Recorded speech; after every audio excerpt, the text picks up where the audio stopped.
बिस्मिल्लाहिर्रहमानिर्रहीम। अस्सलाम वालेकुम। मैं इस वक्त किला के मुकाम पर मौजूद हूँ और मेरे साथ हैं उस्मान बेदिल, समाजी कारकुन हैं ये, जो 1.5-2 महीने से पाकिस्तान में सैलाब की सूरत हाल है, इसके ऊपर उन्होंने काफ़ी वर्क किया। वहाँ से पैगाम भेजे हैं किला के मुकाम पर भी, टंगी गला भी, त्राड़खल भी। काफ़ी लोगों ने फंड जो है वो इकट्ठे किए हैं, उसके बाद सामान भी उन्होंने दिया है। पहले मैं उन तमाम लोगों का शुक्रिया अदा करता हूँ, क्योंकि जिस वक्त हमने भी टंगी गला में वो इन्हीं के कहने के ऊपर जिस वक्त वो लगाया था, एक फ्लैट वालों के लिए इमदादी कैंप लगाया था, तो उसके बाद मैं लोगों का शुक्रिया, क्योंकि उस्मान साहब ही वहाँ के ऊपर जो जाके ट्रस्ट में सामान देते थे, शेयर करते रहे कि इतना अमाउंट दे दिया, इतना सामान दे दिया। तो मैं दोबारा वो नहीं कर सका क्योंकि बेटा बीमार था, उस सिलसिले में लगा रहा हूँ। तो एक तो उस्मान साहब आपका बहुत बहुत शुक्रिया। दूसरा, आप ये बात बताएं कि आप फ्लैट वाले एरियाज़ में भी गए, जितने भी आपने कवर किए, कितना एक लोगों का जानी नुकसान हुआ है। और जो हमारी जो सियासतदान है, समाजी जो NGO वगैरह थी, या जितने भी लोग थे जो लोगों के लिए जो मुतासिर सैलाब है उनके लिए पैसे इकट्ठे कर रहे हैं, और तीनों पाकिस्तान की बड़ी पॉलिटिकल पार्टियाँ जो है वो तो फंड रेजिंग पर कुछ कर रही है, लेकिन उन्होंने पूरे मुल्क में ड्रामा लगाया हुआ है। तो इस तरीके से भी आप लोगों को करेंगे। और रिहेबिलिटेट होने में पाकिस्तान को रिहेबिलिटेशन के लिए कितना टाइम चाहिए, कितने करोड़ लोग मुतासर, और ये हम क्यों संजीदा नहीं हो रहे। जी ख़ार साहब, पहले तो आपका बहुत शुक्रिया कि आप हमारे पास तशरीफ़ लाए। और उसके अलावा मैं अपने लोगों का बेहद ममनून हूँ कि जिन्होंने इस मुश्किल वक्त में अपनी तमाम तर मसरूफियात, तमाम चीज़ों से बालातर हो के वो पैसों की सूरत में हो, वो कपड़ों की सूरत में, राशन की सूरत में, तमाम अहबाब में अपनी बिसात से ज़्यादा ताउन किया हमारे साथ। तो जो ही पाकिस्तान के अंदर एक सैलाबी सूरत हाल हुई, तो चूँकि हर एक शहर के अंदर समाजी कारकुन आना शुरू हो गए, लोगों ने सोशल मीडिया की हद तक बाकायदा कैंपेन्स का आगाज़ कर दिया। वो कैंपेन्स बड़ी छोटी वो अलग बात है, लेकिन हर आदमी अपने तय जो है वो ये चाहता था कि सैलाब मुतासरीन की जो है वो किसी न किसी हवाले से वो उन तक पहुँचे और उनकी मदद कर सके। तो चूँकि हमारे पास पिंडी के अंदर जो हमारे स्पेशली आज़ाद कश्मीर के शोरा बरादरी है, उन्होंने एक कैंप लगाया, और उसके पहला कैंप जो पिंडी के अंदर पहला इनिशिएटिव था वो मौलाना अशफाक रब्बानी ट्रस्ट जिसकी बानी अफीफ़ा खान सोलज़ई हैं, उनकी तरफ से इनिशिएटिव था। और पहला कैंप पिंडी के अंदर उन्होंने जो है वो वहाँ पे आगाज़ किया, और उसके बाद उनके गिर्द जो लोग बाकी लोग थे वो आना शुरू हुए, जमा होना शुरू हुए, फिर लोगों ने ताउन भी किया।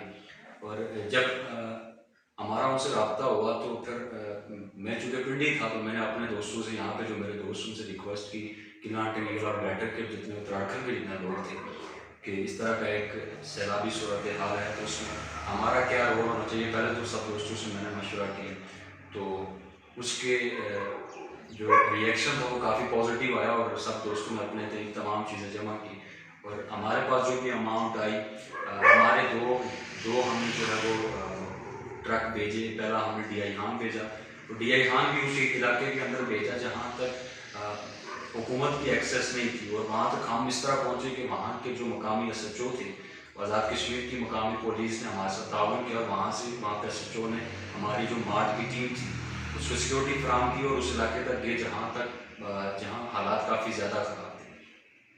अब वहाँ तक जो है वो हमारी जो है NGO है, मौलाना अशफाक रब्बानी ट्रस्ट की जो बानी है अफीफ़ा खान सोलज़ई, आज खुद वहाँ पे गई और खुद लोगों के अंदर राशन, कपड़े और जूते, ये तमाम चीज़ें तकसीम की। और उनके जाने का मकसद ये भी था कि एक तरफ मुल्क कुदरती आफात में है, और दूसरी तरफ जो मौका परस्त लोग हैं या वहाँ के जो मकामी लोग हैं, वहाँ पे लूट मार का ज़्यादा खदशा होता है। तो इस वजह से वहाँ पे बड़ी एक हैसियत एक खातून वहाँ तक जाना, और फिर वहाँ पे वो सारी चीज़ें करना, तो मैं उस पर उनका भी बेहद मशहूर हूँ।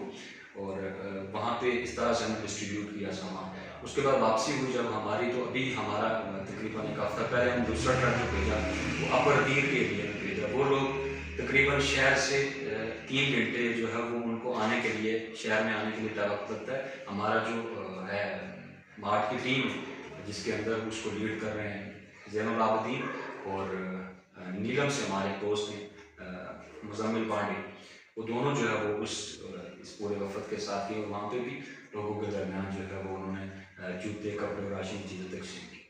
इसके अलावा जो तीसरी कैंपेन थी हमारी वो गिलगित बल्तिस्तान के कुछ एरियाज़ के अंदर थी। और गिलगित बल्तिस्तान चूँकि अपने इलाकाई हैसियत, जोग्राफाई हैसियत से काफ़ी एक मुश्किल एरिया है वहाँ तक एक्सेस, लोगों तक जाना। तो हमारा पहले प्रोग्राम था कि हम वहाँ पे भी राशन, कपड़े, तमाम चीज़ें पहुँचाएँ, लेकिन जब हमने बात की तो उसके ऊपर एक्सपेंस बहुत ज़्यादा आ रहा था। यानी आपको गिलगित तक जाने के लिए 4 से 5 दिन का वक्त चाहिए, 3-3.5 लाख खाली आपको जो है वो किराया लगेगा, सामान बहुत रास्ता इलाके तक पहुँचाएंगे। तो फिर हमने गिलगित के अंदर एक मकामी तंजीम जो यहाँ पे काम कर रही है, हमने अपनी इसके तहत मौलाना अशफाक रब्बानी ट्रस्ट की तरफ से, उसके अलावा जो शोरा बरादरी उनकी तरफ से हमने उनके साथ रब्ता किया और हमने उन्हें डायरेक्ट अमाउंट शेयर की, जिसकी तफसीलात जो है वो मेरी फेसबुक आईडी की जो पोस्ट है उसके अंदर मौजूद है, किस तरह से उन लोगों ने उस अमाउंट को रिसीव किया और किस तरह से लोगों तक पहुँचाया। यह तो एक इनफरादियत का जो है वो रोल था कि एक आदमी के साथ लोग जुड़ते गए और जितने भी लोगों को हम सहूलत दे सके हमने दी।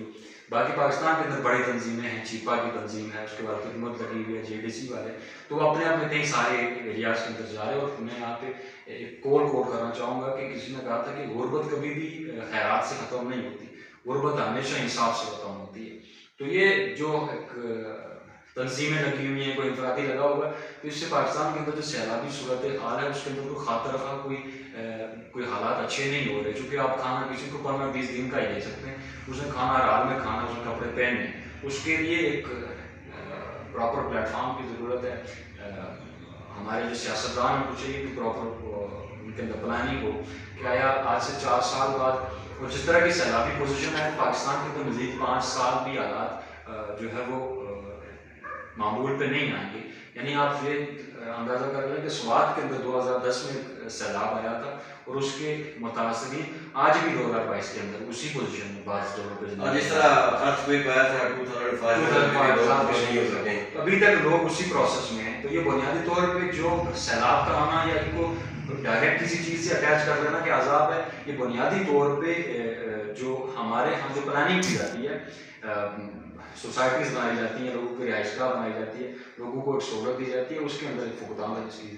देखिए, ये जो मैं आपकी बात से 100% इत्तेफाक करता हूँ। हमारा जो आपने देखा कि 2005 फ्लड जो आया 2010 में, वहाँ उस वक्त आप एक जॉइंट वेंचर देख रहे थे, चाहे सियासतदान थे, वकील थे, आवाम थी, वो सब एक थे और एक स्टेज पे थे। अभी ये जो इस दफ़ा फ्लड आया है मुल्क में, ये अर्थक्वेक से भी बड़ा नुकसान हुआ है, फ्लड 2010 से भी हुआ है, बल्कि पाकिस्तान 1947 के बाद सबसे बड़ी ये तबाही सैलाब ने मचाई है। जितनी भी पॉलिटिकल पार्टियां हैं वो अपनी पॉइंट स्कोरिंग करेंगे, उनको इस चीज़ से गर्ज नहीं है कि मुल्क का कितना जो है वो नुकसान हो चुका है। वो आपकी बात ठीक है कि अगर कोई जो तरक्की याफ्ता मुल्क है, जब उसमें 2 कैंडिडेट जाते हैं तो वो अपना मौक़िफ़ देते हैं जी कि हमने ये काम करते हैं, वो अपना एक प्लान मरतब करते हैं जी कि हमने ये डेवलपमेंट करनी है। यहाँ के ऊपर तो हमने, क्योंकि मैं भी अभी बूढ़ा हो चुका हूँ, खाली नारेबाजी जिंदाबाद और मुर्दाबाद, उसके बाद 5 साल तक कोई मामला वो होते नहीं हैं। तो इस संगीन सूरत के ऊपर जो हमारे जो पॉलिटिशियन है, जिस वक्त तक हमारा मुल्क है तो हम हैं। अभी बलोचिस्तान में जो सूरत है, जनूबी पंजाब में जो सूरत है, खैबर पख्तूनख्वा में, तो आप लोगों को क्या ये पैगाम देते हैं, क्या ये वक्त सियासत का है? देखिए, पहले बात तो ये है कि पाकिस्तान के अंदर सियासत हमेशा इशूज़ के गिर्द घूमती रही है। किसी भी जमात ने कभी भी मंशूर की सियासत नहीं की।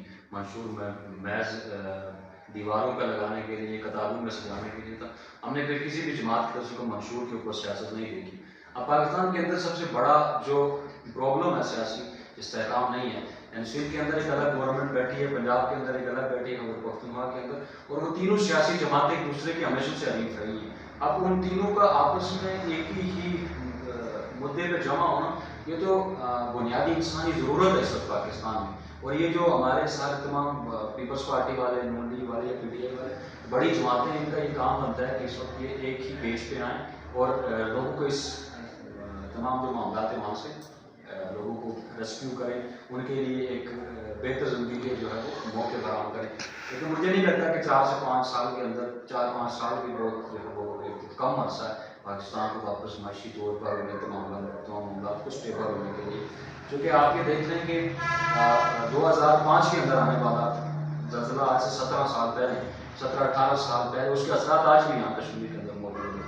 2010 के अंदर जो सैलाब है उसके असरात आज भी यहाँ पर मौजूद हैं। इसका मतलब है कि 2005 के अंदर भी कहीं ना कहीं पे जो है वो प्लानी का फुकदान था, फिर 2010 के अंदर भी प्लानी का फुकदान था, और जो इतनी बड़ी दो मुसीबतें आने के बाद 2022 के अंदर वही एक समझ लें कि वो जो है वो सीन रिपीट हुआ, और किसी भी जमात के पास, किसी हुकूमत के पास वो मंशूर नहीं था। तो इस आने वाले वक्तों में हुकूमतों को ये सोचना होगा, चूँकि ग्लोबल वार्मिंग की वजह से जो है वो क्लाइमेट चेंज हो रहा है, और जिसके असर ना पाकिस्तान में पूरी दुनिया में आ रहे हैं। तो उसके हवाले से बहुत एडवांस होकर चीज़ों को सोचना साइंसी बुनियादों पे इस वक्त ये सबसे बड़ी ज़रूरत ये है कि इंसान के बुनियादी मसाइल को साइंसी बुनियादों पे जो है वो हल करने के लिए मंशूर दिया जाए, और उसके लिए किसी सियासी लीडरशिप को या किसी सियासी कारकुन को जो है वो इक़्तिदार की मसनद पे बैठाया है। जी बहुत बहुत शुक्रिया जी उस्मान बेदिल साहब। मैं आपको फिर खाली तस्लीम पेश करता हूँ, क्योंकि काफ़ी देर मेरी इनके साथ जो डिस्कशन हुई है सोशल मीडिया के ऊपर पे 2, 4 या 5 मिनट तक ही बंदा जो कुछ देखता है। इंसान जब अपने जज्बात और जब मामलात को देखता है, जब कुछ वो करने पे आता है तो वो बहुत कुछ कर जाता है। ये हमारी सोच होती है जी, हम पैसे इकट्ठे करते पहले ये सोचते हैं जी कि ये 100 रुपया में दूंगा, ये फ्रेंड वालों तक हमेशा पॉजिटिव सोचें। मेरा ये जितने भी आवाम है उनको पैगाम है, आप दिल खोल के किसी की मदद करें, गाँव में करते हैं आप, इसका रिटर्न आपको अल्लाह देगा, इंसान कोई नहीं दे सकता है जी। तो सबको मिलजुल के काम करना चाहिए। आपने बहुत बड़ी एफर्ट की, और मैं दुआ करूँ कि पाकिस्तानी सियासतदान जो है इस मुल्क के ऊपर रहम करें और एक प्लेटफॉर्म के ऊपर आए और एक स्टेज के ऊपर आए। बहुत बहुत शुक्रिया। मैं आखिर पे पैगाम देना चाहता हूँ, जितने भी हमारे स्पेशली किला तंगी कला बैठक और त्राटकर के जितने लोग थे जिन्होंने कैश की सूरत में, कपड़ों और जूतों की सूरत में लोगों के साथ ताउन किया, उनके जो भी एक हमारे पास किसी का 1 रुपया भी आया, 100 रुपया आया, 1000 आया, लाख रुपया है, वो किसी भी वक्त अगर किसी खदशे का शिकार है तो वो हमसे रुजू कर सकता है, और वो हमसे जो है वो ये चीज़ तलब कर सकता है कि मैंने 1 रुपया दिया था, वो कहाँ लगा, और हम उसके जवाब दें, हम उसका जवाब देने के लिए मुकम्मल वो पूरा डाटा मैंने देखा जी, मैंने डाटा जो है पहले डिटेल से कोई करता नहीं है। तमाम चीज़ें जो है वो हमने DI खान, अकबर पीर और इस तमाम वैलीज के अंदर जो है वो हमने आज खुद जाके हमारी मार्ट की जो टीम थी उससे वहाँ जाके इस वक्त पहुँचाया।